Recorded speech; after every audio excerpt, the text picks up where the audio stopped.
窗外大雪纷飞，男人却开着自制房车无家可归，躲在里面惬意享受别有一番滋味。这天，男人驾车途中一路雨打风吹，厚厚的积雪甚至让房车开始打滑。于是他将小车停下，拉开房车的木质小移门，便从零下10几度的雪地森林回到了温暖舒适的房车之中。其貌不扬的小货车却在男人的巧手改造下拥有了3室一厅。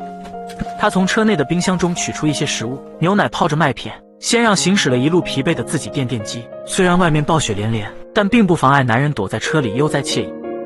简单吃过后，男人便打算出门探索一番，来确定周围的环境中没有危险的存在。短短几分钟，车底已经结上了厚厚的冰碴子，于是迅速清理掉排气管四周的冰块。由于室外的风暴很大，温度也非常低，一路雪山森林中只剩下男人独自一人的身影。眼前的雪山瀑布更是让他如同置身雪地仙境。在确认露营地四周安全后，男人便回到车内，脱下厚重的外套，开始享受自己的房车生活。他从冰箱中取出几片三文鱼，简单煎烤后，搭配上蔬菜沙拉，当做今天的晚餐。室内外的温差已经达到了30-40度，好在现在还是白天，拥有不错的采光环境。于是男人熄灭车内的灯光，打开视频消遣一下时光。片刻放松后，就进入了黑夜。男人拉开车门，室外正下着大暴雪，厚厚的积雪足以掩埋男人的双脚。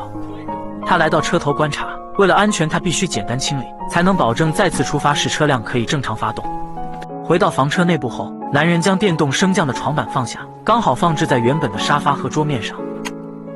枕头、睡袋、被褥都早已安排妥当，方便自己随时躺进暖和的被窝里睡觉，早早睡去。第二天一早，暴雪已经停下，阳光透过云层，美得像一幅画。静谧的雪地森林中，大雪已经覆盖了整辆房车。男人醒来后便拉开车门，被眼前壮观的景象彻底惊呆。由于这几天没有扫雪机的出现，车辆四周已经没有了可以行驶的道路，男人也为自己的离开有些担心。户外的风暴和低温让他感到头疼，男人只能戴上3个帽子来抵御严寒，他只能凭借着记忆来回想接下来要走的路。不过在此之前，他需要先利用铁铲将车身表面的厚厚积雪逐一清除。这项工作看起来比较复杂，实际上确实非常艰难。一整天的积雪清除起来并不简单。为了加快清理，男人发动了房车，缓慢行驶来测试车辆的安全。但行驶几米后，他便需要重新停下车，继续清理前进的道路。露营经验丰富的他，就为车轮胎装上了铰链，加大与地面的摩擦，以免行驶过程中车辆的打滑。多次尝试后，房车终于能够顺利地继续前行，缓慢地滑动，在宽广的雪地上留下了一条长长的轨迹。独自一人驾车在这样的白色世界，也是一种独特的解压享受。于是他便驾驶着小车继续向前行驶，在房车中露营度过每天。